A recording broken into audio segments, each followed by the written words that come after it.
जगन्नाथ जगन्नाथ जगन्नाथ जगन्नाथ जगन्नाथ जगन्नाथ जगन्नाथ जगन्नाथ जगन्नाथ जगन्नाथ जगन्नाथ जगन्नाथ जगन्नाथ जगन्नाथ जगन्नाथ जगन्नाथ जगतर नाथ जगन्नाथଙ୍କର ଅପାର କରୁଣାରୁ ଏଇ ଯେଉଁ ମୋର କଥାକୁ ବୁଝିପାରୁଥିବା ଅଗଣିତ ଓଡ଼ିଶାବାସୀ ମାନଙ୍କୁ ତଥା ଯେଉଁମାନେ ଜଗନ୍ନାଥ ପ୍ରେମୀ ଅଛନ୍ତି ସେ ସମସ୍ତଙ୍କୁ ସର୍ବପ୍ରଥମେ ଜୟ ଜଗନ୍ନାଥ। ଜଗନ୍ନାଥଙ୍କର ନାମ ଟିକେ ଶୁଣିବା ମାତ୍ରେ ଜଗନ୍ନାଥଙ୍କର କଥା ଟିକେ ଗୁଣଗାନ କରିବା ମାତ୍ରକେ କେତେ ଯେ ଭକ୍ତମାନେ ତ୍ରାହି ଉଦ୍ଧାର ହୋଇଯାଇଛନ୍ତି। ଆଜି ପର୍ଯ୍ୟନ୍ତ ବି ଏଇଭଳି ଭାବରେ ବିଶ୍ୱାସ ରହିଛି ଜଗତର ନାଥ ଜଗନ୍ନାଥଙ୍କ ପାଖରେ ସେଇ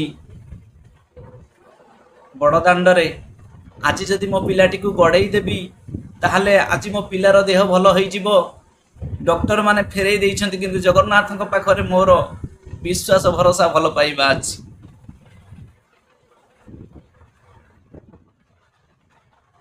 ସେ ପୁରା କାଳିଆ ରାଜା, ସେ ଡାକ୍ତରଙ୍କର ହିଁ ଡାକ୍ତର।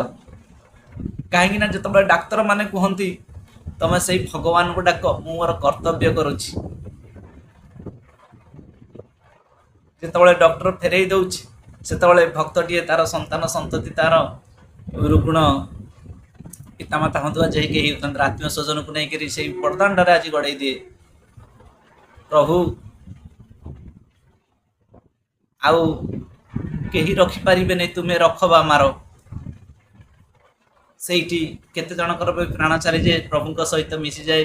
କାହିଁକି ନା ଜଗନ୍ନାଥଙ୍କର ନେତକୁ ଅନେଇକରି ତାର ଜୀବନ ଚାଲି ଯାଇଥାଏ।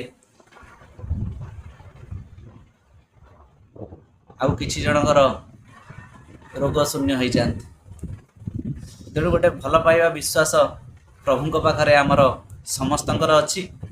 ତେଣୁ ସେଇ ଜଗନ୍ନାଥଙ୍କର ଅଦୃଶ୍ୟ ଚରଣକୁ ଆମ୍ଭେମାନେ ଧ୍ୟାନ କରିବା ସହିତ ସେଇ ଜଗନ୍ନାଥଙ୍କର ନାଲି ଅଧରରେ ସେଇ ଆମର ଯେଉଁ କଥା ନାହିଁ କି ଗଜମତି ପାନ ଖାଇଲା ଦିନ ସୁନ୍ଦର ଦିଶୁଛି ମୋ କାଳିଆ କାନ। ଗଜମତି ପାନ ଖାଇଛନ୍ତି ମହାପ୍ରଭୁ, ଆଜି ସୁନ୍ଦର ଦିଶୁଛନ୍ତି। ଚକାନୟନ ଭିତରେ ସମସ୍ତ ଜଗତକୁ ସେ ଅନେଇ ରହିଯାଉଛନ୍ତି। କାହିଁକି ଅନେଇଛନ୍ତି ଜଗତଟାକୁ ଚକା ଆଖି ଭିତର ଦେଇକରି? କାହିଁକି ନା ଭକ୍ତ ଯେଉଁଠି ଦେଖିବ ଭଗବାନଙ୍କୁ, ଯେକୌଣସି ଜାଗାରେ ଥାଇକିରି ଯଦି ଜଗନ୍ନାଥଙ୍କୁ ସେ ଦର୍ଶନ କରେ ତାହେଲେ ଲାଗିବ ସତେ ଯେମିତି ଜଗନ୍ନାଥ ତାଙ୍କୁ ଅନେଇଛନ୍ତି। ସେପଟରେ ବାପା କହୁଛନ୍ତି ଆରେ ଏଇପଟକୁ ଆସ, ଏଇପଟରେ ଠାକୁର ଇଆଡ଼କୁ ଅନେଇଛନ୍ତି। ସେପଟରେ ମା କହୁଛି ନାଇଁ ନାଇଁ ତମେ ମାନେ ଏଇପଟକୁ ପଳେଇ ଆସ, ଏଇପଟରେ ତ ଠାକୁର ପୁରା ସୁନ୍ଦର ଭାବରେ ଦର୍ଶନ ଦେଉଛନ୍ତି, ଏଇଠି ହିଁ ଠାକୁର ମୋତେ ଇଆଡ଼କୁ ଅନେଇକି ରହିଛନ୍ତି। ପିଲାଟି ମଝିରେ ଅଛି, କାହା ପଟକୁ ଯିବ, ବାପା ପାଖକୁ ଯିବ ନା ମା ପାଖକୁ ଯିବ? ସେ କହୁଛି ବାପା ମା ତମେ ଦୁଇ ଜଣ ଯାକ ଏଇଠିକି ପଳେଇ ଆସ, ଏଇଠି ଦେଖ ଠାକୁର ପୁରା ସୁନ୍ଦର ଭାବରେ ଅନେଇଛନ୍ତି। ଜଗନ୍ନାଥଙ୍କ ସ୍ୱରୂପ ସେମିତି। ଜଗନ୍ନାଥଙ୍କୁ ଆଜ୍ଞା ଯେଉଁ ପଟରୁ ଦେଖିବେ ଆଜ୍ଞା ତାଙ୍କର ହେଉଛି ପୂର୍ଣ୍ଣ ଦର୍ଶନ ହୁଏ ନାହିଁ, କିନ୍ତୁ ପୂର୍ଣ୍ଣ ଦର୍ଶନ ହେଲା ପରି ସୌଭାଗ୍ୟ ପ୍ରାପ୍ତ ହୁଏ। କାହିଁକି ନା ପୂର୍ଣ୍ଣ ଦର୍ଶନ ଭଗବାନ ଦିଅନ୍ତି ନାହିଁ ନା, ଭଗବାନ ଯାହାକୁ ପୂର୍ଣ୍ଣ ଦର୍ଶନ ଦେଇଦେବେ ତା ଭିତରେ ଆଉ ସେ ତାଙ୍କ ପ୍ରତି ଆଉ ଗୋଟେ ଆଫେକ୍ସନ୍ ଆଉ ଆସିବନି, ସେ ନିର୍ବାଣ ପ୍ରାପ୍ତି ହେଇଯିବ। ତେଣୁ ଜଗନ୍ନାଥ ସଂସ୍କୃତିର ଗୋଟେ ନିୟମ ଅଛି, ଭକ୍ତର ପଛପଟେ ରହି ସବୁବେଳେ ଭଗବାନଙ୍କୁ ଦର୍ଶନ କରିବା ଆଜ୍ଞା ପୂର୍ଣ୍ଣ ଦର୍ଶନ ହବ, କିନ୍ତୁ ମୁକ୍ତି ହେଇଯିବ ନାହିଁ। କାହିଁକି ନା ଜଗନ୍ନାଥଙ୍କର ଭକ୍ତ ସବୁବେଳେ ଚାହାନ୍ତି ଆମେ ଟିକେ ଭକ୍ତିର ସହିତ ଭଲ ପାଇବା ଆମର ପ୍ରଭୁଙ୍କ ସହିତ ରହୁ, ଆମର ଏତେ ଶୀଘ୍ର ମୁକ୍ତି ନ ହଉ। କାହିଁକି ନା ମୁକ୍ତି ତ ହେଇଗଲେ ଶରୀର ନ ରହିଲେ ଭଲ ପାଇବା ଆସିବ ନାହିଁ, ମୁକ୍ତି ହେଇଗଲେ ତ ସରିଗଲା। କାହିଁକି ନା ସେ ଆଉ ମାନବ ଜନ୍ମରେ ଆସୁନି, ସେ ତ ସବୁବେଳେ ପ୍ରଭୁଙ୍କ ପାଖରେ ରହିଲା। ଆଉ ଭକ୍ତି କୋଉଠି ହବ ଆଜ୍ଞା? ପୁରୀ ଲୋକ କ'ଣ ଜଗନ୍ନାଥ ମନ୍ଦିରକୁ ମିଶି ଯାଉଥିବେ? ବାହାର ଲୋକ ଆଜ୍ଞା ଦେଖନ୍ତୁ ଆଜ୍ଞା ଜଗନ୍ନାଥ ମନ୍ଦିରକୁ ମିଶି ଯାଉଥିବେ। କାହିଁକି ନା ତାଙ୍କ ମନ ଭିତରେ ଉତ୍କଣ୍ଠା ଭାବ ଜାଗ୍ରତ ହୁଏ, ନା ଆଜି ମୁଁ ଟିକେ ଦର୍ଶନ କରିବି ପ୍ରଭୁଙ୍କୁ, ଆଜି ମୁଁ ଟିକେ ଦେଖିବି। ଯିଏ ସବୁଦିନ ଦେଖୁଛି ତାର କ'ଣ ଆଉ ଇଚ୍ଛା ହବ? ଆମେ ଦିନେ ଅଧେ ଦେଖୁଛୁ, ତେଣୁ ଆମର ଇଚ୍ଛା ହେଉଛି ନା ଆମେ ଟିକେ ପ୍ରଭୁଙ୍କୁ ଦର୍ଶନ କରିବା। କେତେ କେତେ ଭକ୍ତମାନଙ୍କ ପାଇଁ ଭଗବାନ ଆଜି ଭୋଗ ଥାଳି ନେଇକରି ରତ୍ନ ସିଂହାସନରୁ ଓହ୍ଲେଇ ଆସିଛନ୍ତି, ଭକ୍ତକୁ ଦେଇଛନ୍ତି। ପୁଣି ଭକ୍ତର ଭକ୍ତିର ପରାକାଷ୍ଠା ଦେଖିବା ପାଇଁ ତାକୁ ରାଜାଙ୍କ ଦ୍ୱାରା ମାଡ଼ ମରାଇଛନ୍ତି। ପୁଣି राजा को स्वप्नादेश देइछंती। अरे ये तो मोर भक्त थिला, भक्त दीनबंधु कथा, बंधु महांती कथा, सालवेग कथा, दासिया बाउरी कथा, केते कथा भक्त मुनि जदि आज खोली दिया जीव ताहले असंख्य भक्त जगन्नाथंकर सेवारे रहिछंती। आ जगतर नाथ जगन्नाथ तो से पंचसखा सहित नाच खेल करिछंती, तांको सहित हसिछंती, खाइछंती, पीछंती, सब करिछंती। आम घर पाखरे केते गुडे मंदिर अछि। मु पचारिली थरे आमर से जेजे तो चली गले, मो जेजे को पचारि जेजे आमर एट सब एते मंदिर कुआडू आसिला। जेजे कहले मु तो जानिनी, मो जेजे कहते सी कौट शुणी मु कहि परिबिनी। आ जेतबेले आमर सब ओडिशार जो पंचसखा नथिले से सब जेतबेले जगन्नाथ संगे बुली बुली होइकरी जाती, जोटी से टिके रुहंती कीर्तन करी करी जाती, जोटी से रुहंती सेठी से जगन्नाथंकर सेवा पूजा करती। तेणु से जो सब जगार रुहंती से जगार गोटे लेखा मंदिर माना कर दे जाता, छोट मंदिर आजिकल सब बड़ मंदिर हो गला।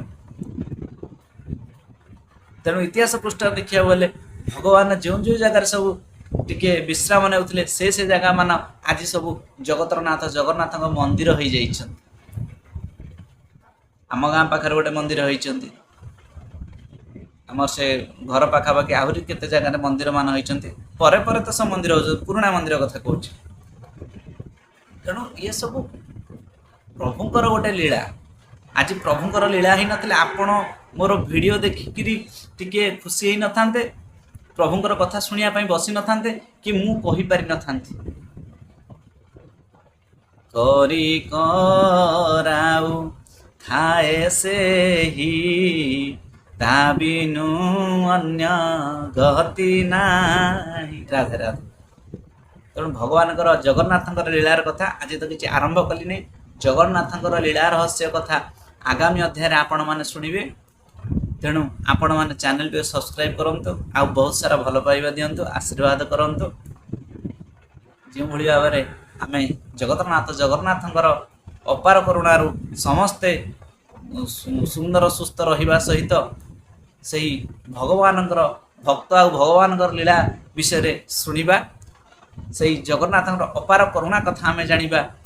आज तो एडवर्टाइजमेंट कह गले हो गला। आ परे परे यही जगतरनाथ जगन्नाथ कथा आरंभ हो। भक्त चंद्रिका भीतर देकर भक्त आ भगवान कथा भीतर देकर केमूली लीला करछंती। से वीडियो आसिया पर्यंत ए वीडियोटी को शुणिकी टे मजा नौथांतु। आसंतु समस्ते दी बाहु टेकी, मु तो गोटे हाथ टेकी पार, गोटे हाथ ऑपरेशन होइछि टेकी पारु नै। आपण दी बाहु टेकीगिरी जय जगन्नाथ जय जगन्नाथ जय जगन्नाथ बोली कहि दियंतु। आउ आत्महरा जातु प्रभु प्रेम। जय जगन्नाथ।